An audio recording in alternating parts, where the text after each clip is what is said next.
This is the Turf Zone Podcast, your central information and news hub, bringing together professionals from turf associations across multiple states to share things to help you in your business. Brought to you in partnership with our friends at the New England Sports Turf Managers Association. Now, let's get in the zone.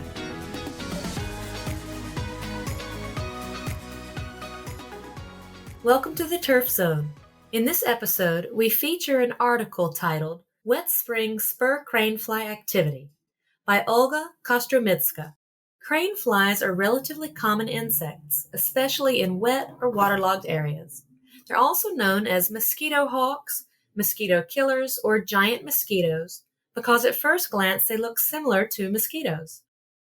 For the most part, they are harmless and have no economic or medical significance. Larvae of native species often live in wet, even waterlogged areas and can feed on decaying organic matter. However, larvae of two invasive species, European crane flies and common or marsh crane flies, can cause serious damage to turf grasses.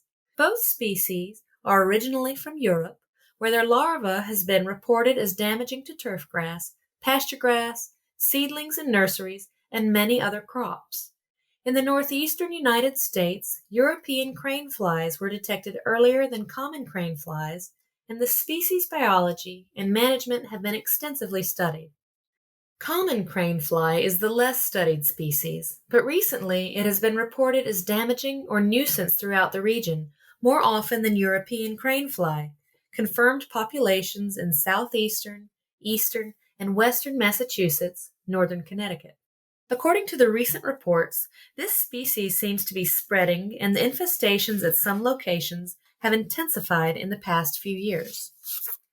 Very wet soils are the key factor for crane fly egg and larva survival. 2 years of wet springs and a wet fall in 2019 favored crane flies infestations. If the same trend of weather conditions persists, crane flies will likely to become a recurring and a serious problem for turf. Damage caused by both invasive species is often underestimated and misdiagnosed. On the higher cuts, crane flies cause mostly thinning of the grass and some dead patches. This type of damage is very general and is easy to attribute to factors other than crane flies, such as drought, shade, other insects, etc. On shorter grass, crane fly damage looks like ball marks, very similar to black cutworm damage. Common crane fly is potentially the more damaging species because it has 2 generations per year. Larvae are present and can feed throughout the year, with most severe damage in the fall. Often damage caused by common crane flies intensifies after aerification, which has not been noticed for European crane flies. European crane fly has only 1 generation per year. Its larvae are more sensitive to hot summer temperatures and do not actively feed in the summer. European crane flies' larvae can become a nuisance when they aggregate on the surface in large numbers, which has never been reported for common crane flies. Adults of both species can become a nuisance during the fall flight. Only common crane fly adults fly in the spring, that is, the end of April through mid-May.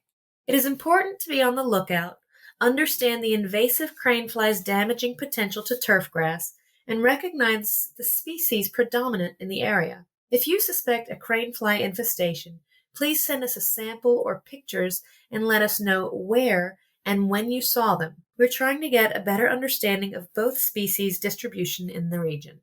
Olga Kostromytska is an extension assistant professor with a specialty in turf entomology at the University of Massachusetts.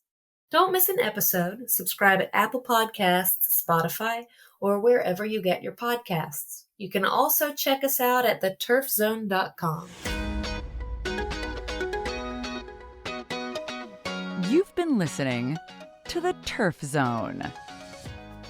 For more episodes of the Turf Zone, visit theturfzone.com and subscribe on Apple Podcasts, Stitcher, or your favorite podcast app.